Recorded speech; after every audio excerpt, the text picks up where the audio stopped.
This week, friends don't let friends get stopped by Airbnb's anti-party technology. Hello and welcome to Good for You. Good for you, man. Good for you. Good for you.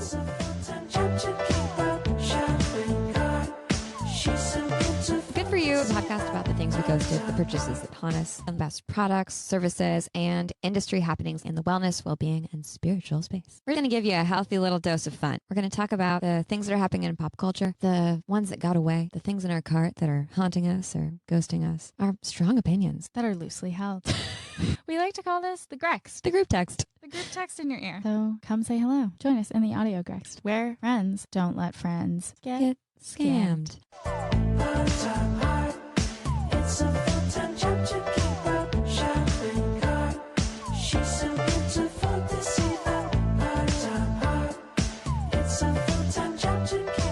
All right. A drink. Oh, this smells good. It smells like popsicle. Why did I give myself this flavor? Is there coconut in this? Tropical. Yes, Passion fruit. maybe. I don't hate it. Yeah, exactly. Because you don't like it. Okay. What is yours? Pineapple. You don't like pineapple? Only if it's super fresh. I don't know. Oh, I Like get most that. fruit. I don't like it when it's rotting and there's flies on it. Or when it's artificial. Yeah. Banana, grape, pineapple. What's one artificial fruit flavor you don't mind in like medicine? in medicine? Bubblegum. True. Oh, I've never tried these before. Okay. It's You have not. tepache. It's like the new kombucha. Mango chili. I was wrong. I did not guess any flavor that was in here. It's fruit juice. It Pretty is. much. That's it. Yeah. This has mango, pineapple, lime, and cinnamon. It was good. It's really good over ice with sparkling water. Mm-hmm. That's how someone served it to me. It's like a nice non-alcoholic beverage and Yeah. not too expensive. Yeah, I liked it, but not, you don't like the pineapple one. No. Mm-mm. Mango chili, though. That one slaps. Yeah, this is good. Mhm. I like it. Cheers. Wow, good job. Cheers. Sorry that you With don't my like empty yours. hand. I'll probably drink it. You know how it goes. Beverage girlies. Yeah. You know, do what we have to do. Good for you, man. Good for you. Good for you.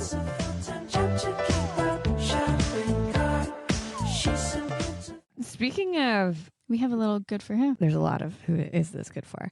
So two big announcements happened in the sort of wellness adjacent space this week with two startups that are venture backed. Outdoor Voices, the brand started by Ty Haney, which raised a shit ton of venture capital, is apparently word on the street is that they're looking to sell. This is a really sexy rumor.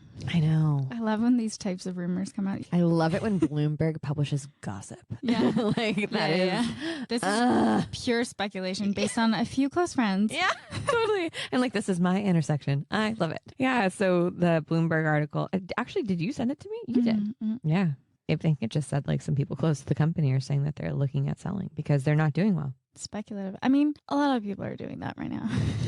A lot of people. They're not the only ones. Yeah. Outdoor Voices has really floundered over the last couple of years. They had a very tumultuous sort of like relationship with Ty Haney because there was that of, I think it was an insider profile, or maybe it was New York Times. It's kind of like a takedown piece of her. I think it was actually New York Times. Really? Mm-hmm. Because they published a really nice thing about her new brand, Try Your Best. Because they learned their fucking lesson. I think you're right. That might be true. So they published this takedown piece of her like overspending and not being a good manager, and a bunch of other articles and stories came out about, you know, she's a young person running a pretty big company and spending too much money on like Topo Chico, you know. So the board ousted her, I'm pretty sure while she was like 9 months pregnant. Or I think she was on maternity leave when they did that. And then she came back. Maternity work. Exactly. Maternity work, not maternity leave. Yeah, we stand corrected. Corrections. Calling herself in. We love to see it. So she came back and then she quietly left again. And ever since, the brand has just been like in flux. And I think the just like juice of the brand, which was this young, sort of like fresh perspective on athleisure that was more leisure than ath. It's just about doing things like hanging out and looking cute and going on walks and hikes. Well, get outside. Honestly, great slogan. And I do think they did a lot for movement. Even if it was a lot of marketing, that's not a bad message. It's really not. And I think they had like this very interesting niche because it was either like REI girls or the Colorado girls who are outdoor camping all the time.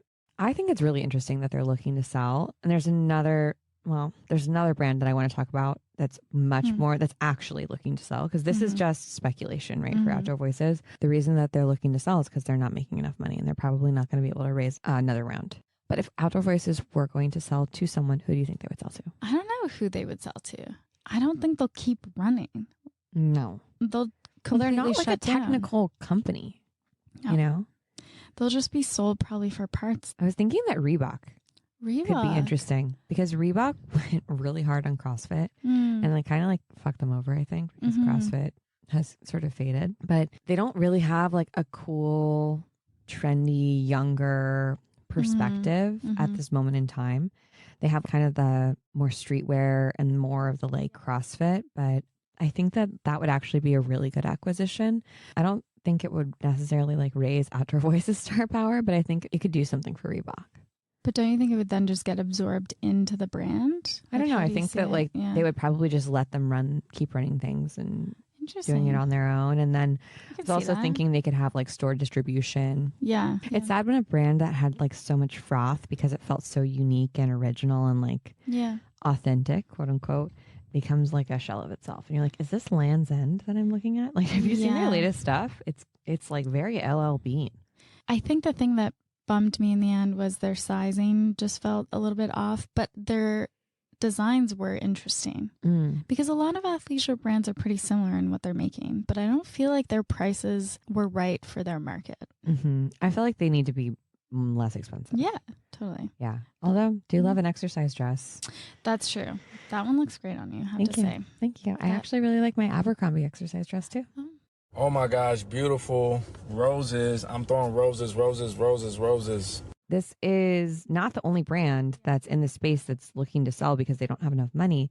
The aperitif brand and low ABV brand Haus is also looking to sell. And their founder announced on Twitter that their Series A had fallen through. They'd raised a $10 million Series A from one conglomerate, I think called Constellation, and they just rescinded their offer, the investor, and said that it was just timing. And I mean, Sorry, we're donating to Adam Newman instead. yeah, like actually, just like kind of not a good time. Do you mind if we reschedule? Psych, we're second guessing donating to women. Yeah, which really sucks. And in lieu of filing for bankruptcy, because when you raise money, I mean, you know this, but dear listener, when you raise money, On the money I've raised. Tangentially, I'm aware.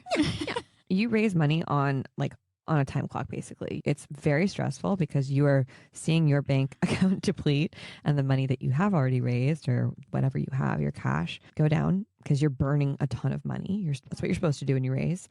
And you're also trying to time when you're going to get that new money in. So it's often very tight for brands, like where they're like, oh, okay, we have a month of runway and we need to like close this deal or else the business is going to go under. That happens all the time. Right. But hopefully 6 months out, usually. I feel like that's usually the cadence that you raise money at. Yeah, you spend 6 months raising, then you get the money, then you work for 6 months, and then it's like you have money in the bank account, but it's time to go out and start raising again. It's actually like a horrible process. No, it's so stressful.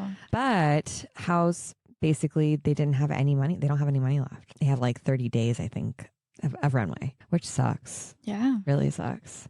And I'm sure that they did what you should do, which is go to your investors from your other rounds and see if they'll invest. They'd previously raised $4.5 million as a seed, which is a lot of money for a seed. Also for this type of company, no? Yeah, for a direct to consumer. Maybe not alcohol. I don't know that space. It's a lot of money. I mean, like you're saying that you're gonna make a shit ton. A $10 million Series A says that you think that you're gonna have like a unicorn company, I think. But in lieu of filing for bankruptcy, they are undergoing something called a voluntary 30-day ABC, which is assignment for benefit of creditors. And basically what happens is a financial firm will come in, like a private equity firm will come in and evaluate and then start to look for an owner. So it's kind of like a broker's doing it for you. And what might happen is they might sell off the business in parts, or they might keep the business all together and sell it to one conglomerate, which ideally can happen for them because then people can get paid and the brand can go on. But the founder, Helena, posted all about this on Twitter, which I thought was like really brave. Yeah. Because it sucks to go through something like this in real life when it's happening to you. But it's a real bummer that, I don't know, that all this happened. Yeah. You know, I feel like we're seeing the fall of the female CEO.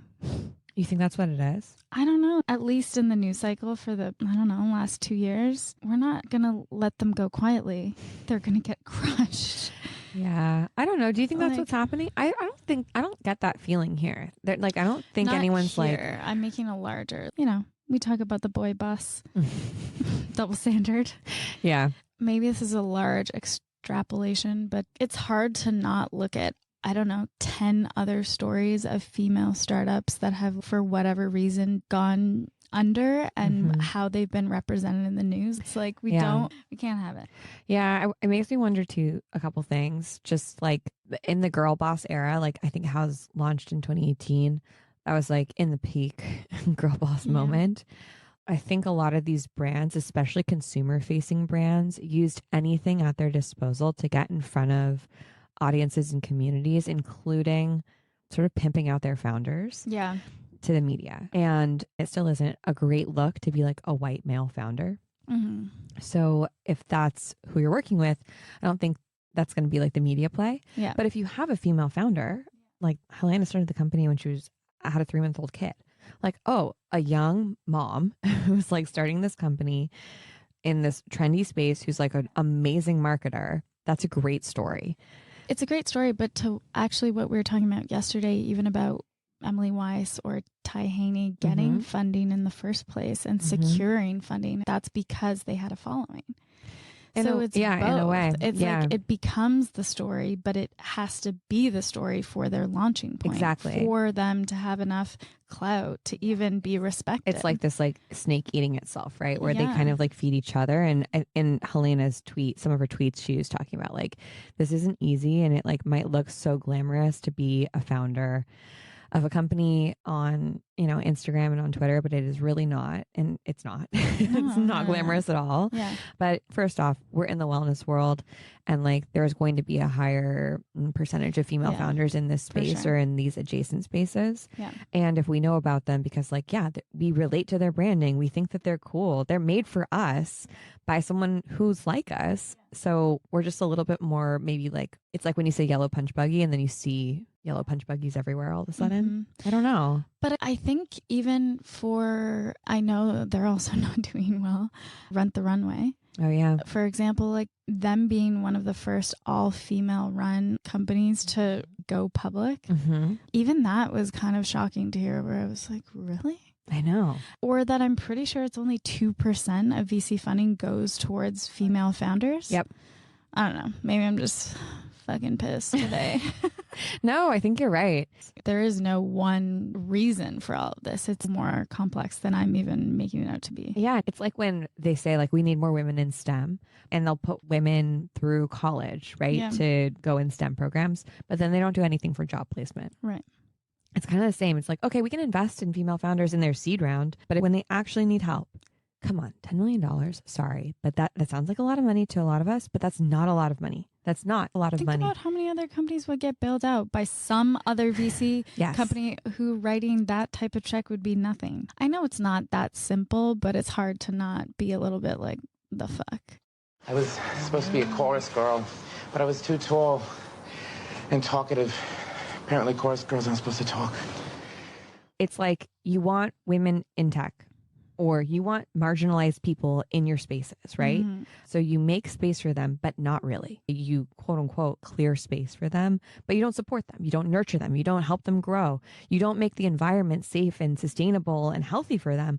Of course, they're not going to have longevity. Right. It's like people still don't understand that. Well, I also will never forget, I think it was on Freakonomics radio. They did a whole episode on the glass cliff. So it's not the glass ceiling. It's basically that women are set up usually just to be running off of a cliff. Because so often in situations where women are brought in in a senior leadership position, even if they haven't founded the company, they're brought in to fix or save something or nurture the company back to health. And you even kind of see that in these situations where it's like Tahani is kicked out. Tahani comes back. I think criticism of that New York Times article and the perspective on that at the time was there was a lot expected of her, but she wasn't set up to thrive. No. She was a young CEO who didn't know what she was doing. She wasn't pretending to know. Right. But she also wasn't helped in the way that would have been helpful. Obviously, we don't know. This is all speculation, but yeah, it makes you wonder, like, okay, if anyone else had been in this position, what would you have done to like make sure that they stay? And I know we both have personal stories of working with founders who should not have been CEOs of their companies, in my experience, who did things that they should get, that anyone would get fired for. And just pass after pass after pass was given to them because who knows why. But it doesn't seem like it's afforded to anyone who holds any other identity beyond white male. no, maybe I'm just having confirmation bias, but it just kind of feels like getting hit over the head with this decline of the female CEO. I don't know.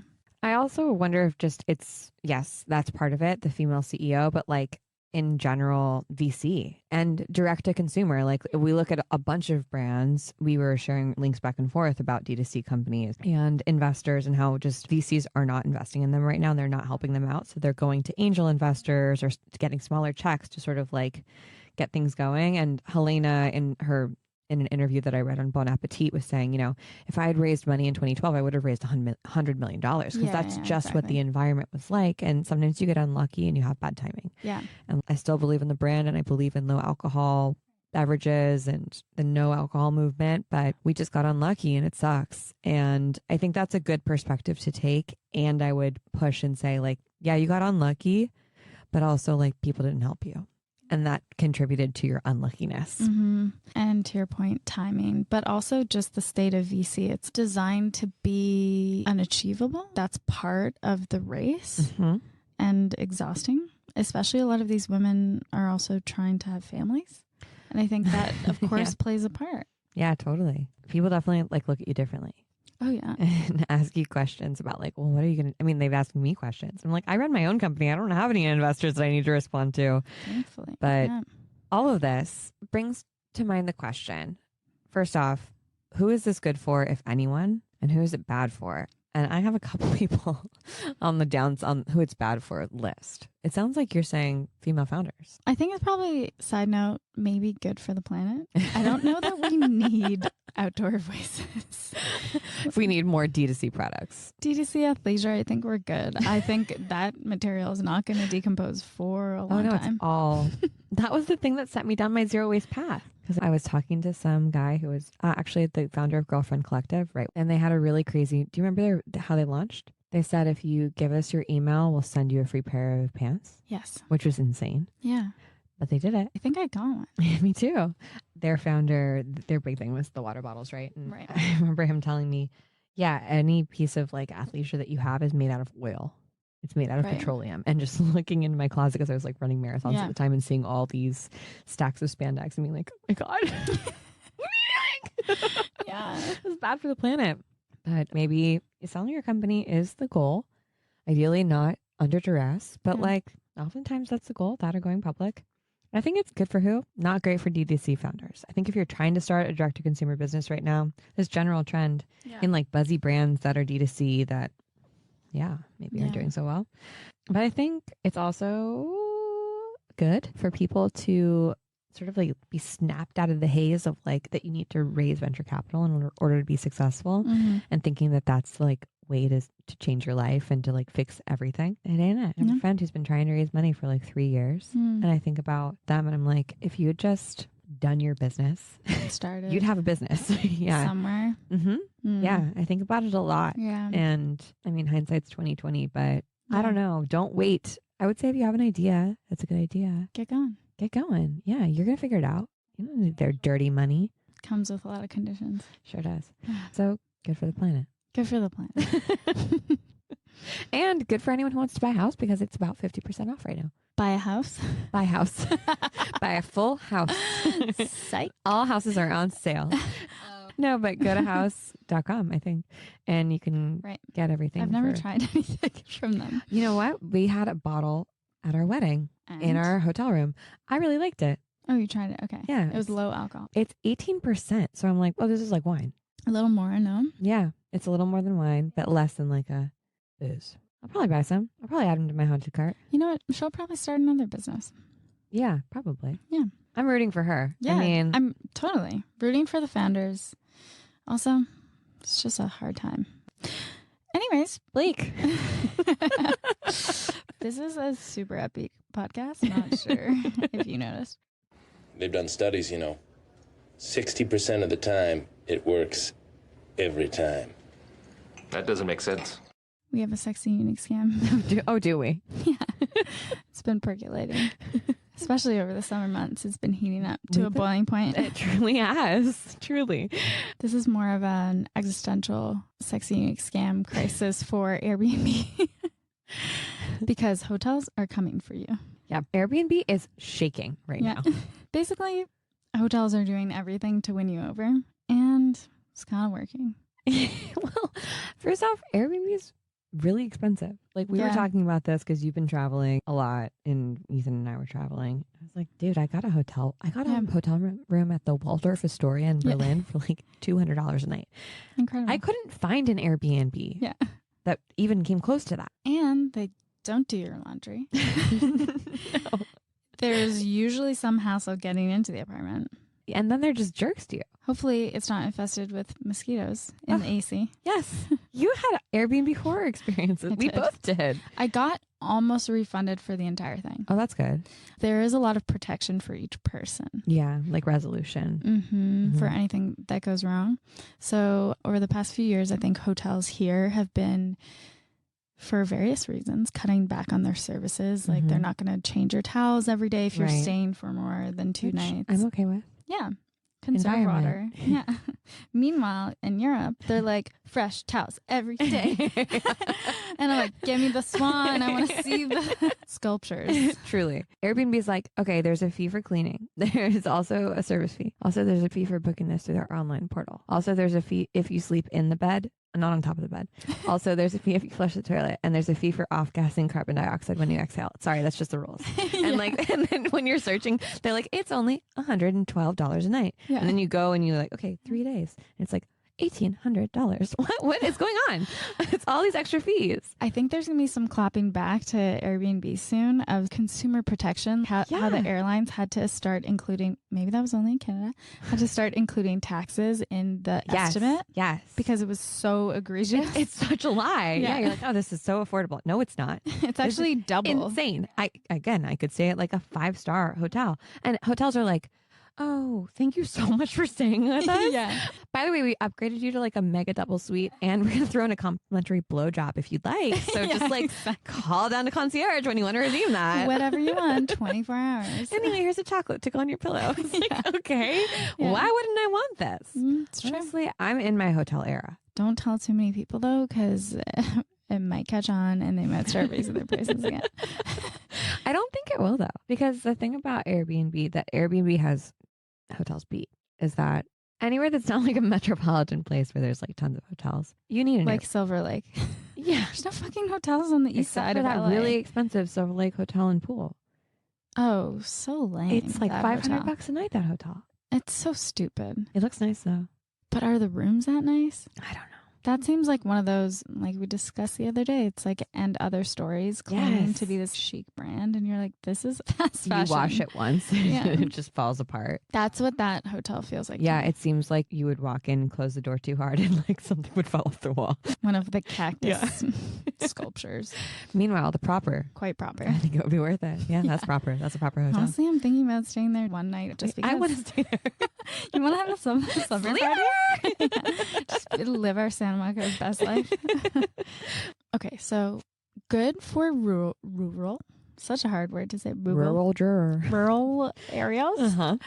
And of course, they're great for unique stays. Indeed. which if you're lucky, you can book 2 years in advance because they're all sold out. Exactly. Do you want to stay in a giant bagel? Cool. Yeah, just like next time you're in Wisconsin? Yeah. Great. Okay, you know another thing that's going to hurt them? What? Did you hear about this anti-party technology Excuse me? that they're testing and now have implemented? What? Sounds like a joke, but it's not. Anti-party technology. Yes. How did they know? So they are analyzing, I think they're doing it a few ways. So people who are allowing Airbnb essentially access to their cameras, what are they called? Like Nest Ring camera, cameras. yeah. And they'll analyze the questions that you ask the host. Like, how many pool toys do you have? And if you show up with like a 6-pack at the house and all of these things where they have grounds to revoke or question your reservation based on the fact that you might be throwing a fucking rager. Whoa. Yeah, isn't that crazy? I don't think it's going to work, but apparently they've tested it in none other than Australia. That would be If the it place worked they would there. test it. Yeah, seriously. Well, this weekend I just was on my sister's bachelorette party Oh yeah, you planned that at an Airbnb. at a VRBO. Oh shit. And I will say, for a party of 17 people in a home that really only had, I think, 12 beds. Okay. So there were 3 air mattresses that we brought. We definitely would have gotten kicked out, I think, by Airbnb. We weren't like loud, but there were definitely too many people. It didn't feel cramped though. Watch out, Airbnb. VRBO is coming for you. And honestly, this is when Airbnb or VRBO makes sense, because it was like $100 a person or something, right? Yeah. For the 4 days. So only for ragers. Yeah, only if you're traveling with a large group of people. When you could rent a villa Yes. or rent a gigantic house. Okay, so let's see if their anti-party technology is going to hurt their main I think business it driver. I think it will. Yeah. You know, you can also see how fast the Wi-Fi is too. That I did not know and wish I knew. Yeah, that's the new thing that they're putting in. Fiber optic. Well, because Airbnb said that 50% of their stays are over 2 weeks long, which Makes is sense. crazy. Yeah. I think that's wild, because people want to work remotely Mhm. because they're already working remotely and they want to travel. So they're betting on the fact that people, like remote workers, are going to be using Airbnb. Mhm. I think that kind of makes sense. But also, we're going into a recession, and a lot of the tech workers who had this disposable income to spend $2,000 on a house over 2 weeks with Let high-speed alone Wi-Fi. flights right now. Yeah. Flights are insane. I just don't know how many people are like in the financial position to do that. But anyways, they were like, oh, obviously it really matters if your Wi-Fi is fast, because if you're doing Zoom calls all day and you can't do it from this gorgeous house in Joshua Tree that you rented, then it defeats the purpose of having the Airbnb. So it's another thing that they've added. Okay. Points deducted and points earned. It seems like they're trying to take away from the party element of Airbnb, and they're really more focusing on like a different person. But when Airbnb started, it was literally couch surfing. Yeah. It was like for poor college students who couldn't afford hotels. And before that, Obama. It's true. Yeah, they really pivoted.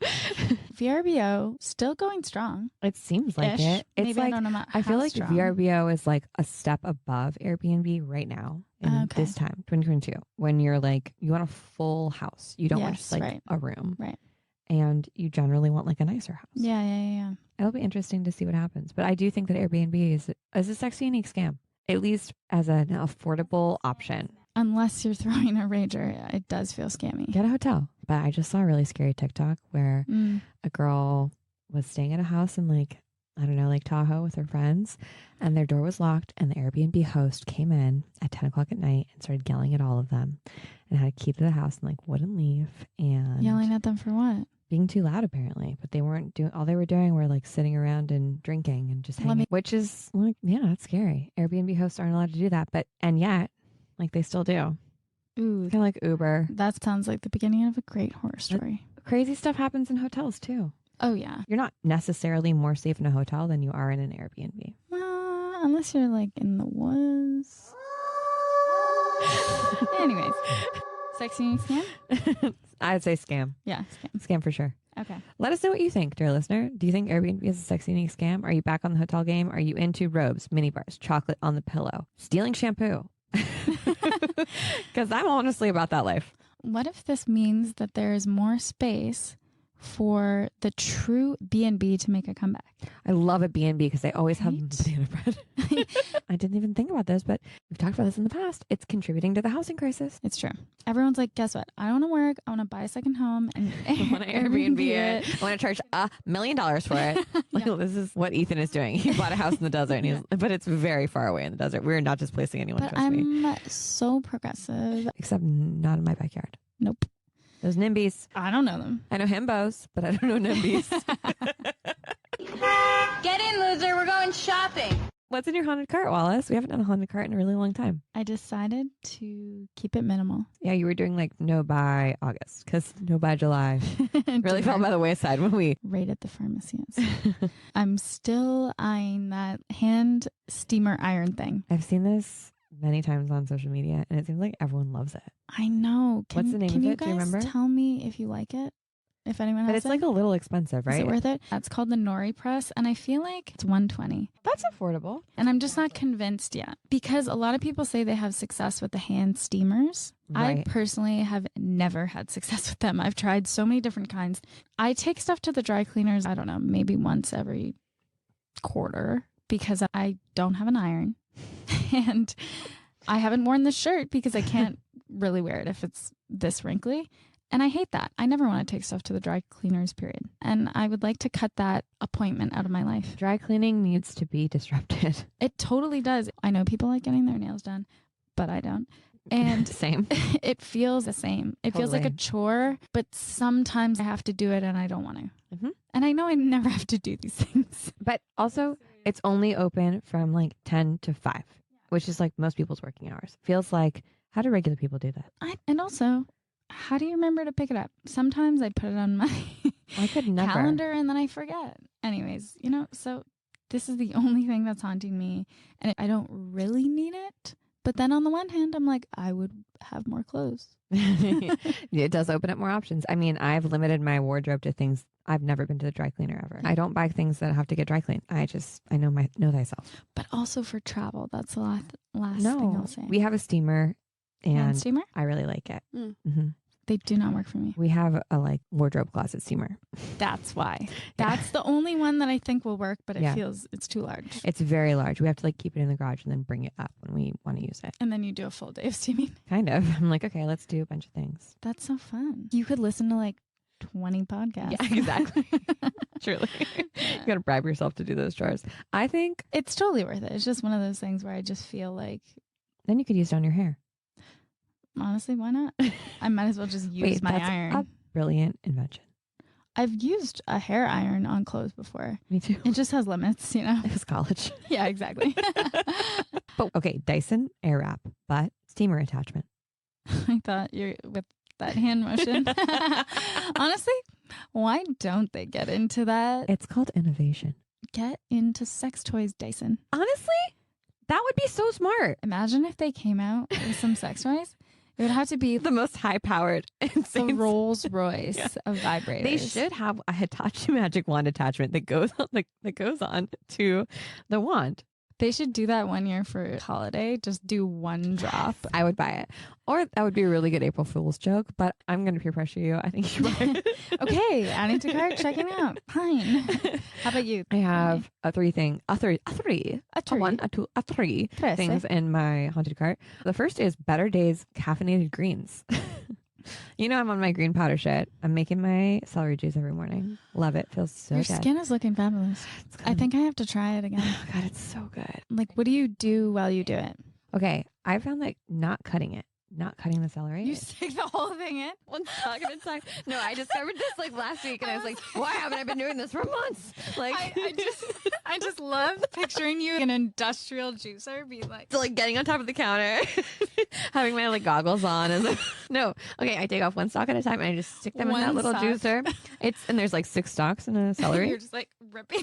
Yeah, and I'm like, doo-doo-doo. But I don't have to cut, which I love. The cutting is really The cutting annoying. is so annoying. It was so annoying. That was the thing that was holding me back. So now I can just get it done. I feel great. Now I live, laugh, love. Exactly. Exactly. I'm also back on Element because it doesn't make me throw up anymore. You know, Mhm. my life is good, but I'm always curious for a caffeine, for a green, for the two together. So I'm looking at this Better Days Co. It's like a really, really small brand started by a fitness person. And it seems great. So I'm curious. I'm watching it. House, I mean, after like reviewing this, all of the media, I'm like, I think I'm going to buy like 6 bottles of House because Is it on sale? it's on sale. It's super cheap. It's $20 a bottle and it's free shipping. So I'm like, hey, I should support. I should throw him a bone. It's nice to bring something like that to somebody's house. Housewarming. House discus. House. Yes, when they have the housewarming. House for your house. Exactly. And we are having Shabbat again in our home. So cute. So it's, it's time. Okay. And then finally, I have a haunted cart / sex eating scam, and I'm kind of pissed. So Half Magic Beauty, Yes. the Donnie Davi and A24 makeup brand that's inspired by Euphoria. We've been eyeballing it for a while. We've been talking about it. In fact, we talked about it like a couple weeks ago.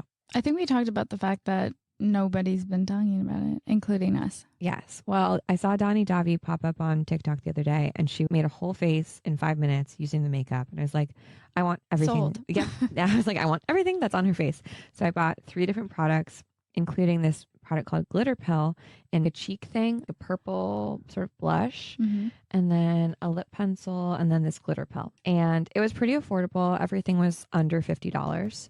But for 3 products, that's not like cheap, but good. I will say it feels really cheap. All of the packaging. Yikes. Didn't like that. And then Come I on, was like, A24. Yeah, I was like, maybe it's because they're trying to be like eco-friendly. So like the blush came in. So it's Yeah. It was like really trying to give them the benefit of the doubt. And then I opened this glitter pill and I tried to put it on. It's supposed to be this like gorgeous high density glitter sort of like eyeliner. It looked so sad. There would be 2 dots of glitter. I was so upset. And when I took it out, it had separated. So I shook it and I thought that would fix it, but it didn't. And it immediately separated again. It's got this like sort of like filmy, milky layer on top and then glitter on the bottom. So you're like, what is this, almond butter? yeah, exactly. I was like, I did not get into DIY doing alchemy in my, house, trying to remix these chemicals. That's not the vibe. So I DM'd them and was like, is this normal? Is this how it's supposed to be? I don't think so, because this is not how she's applying it and like not how you guys are marketing this product. So I must have gotten a defective one. And they emailed me back and they're like, no, that one. Just no. Yeah. Suck. Nope. They're like, no, microcosm, glitter pill and microcosm. That's just how it is. That specific flavor. Screenshots. I want screenshots. I took them. I took them because I was like, what the fuck? So they're like, sorry, like you're just gonna have to like shake it if that doesn't work. Like we can give sorry, you not sorry. Yeah, they're That's like, we can give you a product. return or you can exchange it. So I was like, okay, maybe, with About Face, if you want to return or exchange, you can go through the return, but they let you keep the product. Hot tip. That's like Amazon, actually. Have you ever tried to return something on Amazon? Sometimes, well, Amazon like burns this, will throw stuff away that you return. That's also like TSA. It's horrible. So sad. Yeah. Anyways, so I was like, maybe they're going to be like, they're going to have great customer service and they're going to be like, oh, keep it. Let's send you a new one. Let's do an exchange. No, I have to return to get my money back. I have to like full ass return it. I'm a little annoyed. Not a good experience. Kind of bummed. Really wanted to like it. Wanted to love it. But you know what's interesting? I wonder how they, 1, funded this. 2, A24 is known for marketing, period. Because before they even made any films, they just bought films and then marketed the shit out of them. And they've also always been known for their scrappity marketing tactics. So the fact that this 1, product isn't good, 2, they didn't really market it well. What's the deal? I think that A24 has too much on its plate. Yeah. I think they're trying to do too much. So it's in my haunted cart because I'm like, should I return / exchange this color for a different color? Except I don't like any of the other colors. So I don't really want to do that. Or should I like return it for another product or see if they'll let me like exchange it for another product? Or should I just return it? Or should I just suck it up? It's just haunting me. I have ADHD. I'm not going to return it. No. How are you going to even do that? You're going to go get a little package at the post office? Tiny little box. A box for ants? No. At the tiny post office? It's not happening. I just like send it in an envelope. Legal envelope. Manila. Make my own packaging. Wrap it with tape a bunch of times. Well, every week we give away a product not kidding. We send you a product every week. It's kind of a crazy good, It's kind of crazy honestly, deal. it's stupid. We should stop doing it because we lose money doing it. But we're just trying to get to 200 ratings, guys. Please help us. Please help us. We don't want to go bankrupt. We need funding. So we'd love for you to review the podcast on Apple Podcasts. The way to do it is to just go into Apple, scroll all the way down to the bottom, and then you can leave a review. I had some people ask me last week, how do you leave a review for the podcast? It's pretty simple. Listen, if we pick you next week, you can pick anything from Half Magic Beauty. I would not recommend Glitter Pill. But you like their bronzer. But I like this. I like this blush thing I'm wearing, and I like their lipstick. Anything from Half Magic Beauty or a bottle of House. There you go. You get to pick. So the stakes have you been get to pick raised. anything you want. Any shopping spree. And we will send it to you. So leave a 5-star review. Follow us on Instagram. Share us with your friends. Share us with your enemies, honestly. And that's it. Have a great summer. Don't change. Or do. See you next week. Bye. Good For You is produced by yours truly, Wallace Miller Blanchard. Our theme song is by Parallel Dance Ensemble, and our wonderful editing is done by Softer Sound Studio, who you can find more information about at the link in our show notes.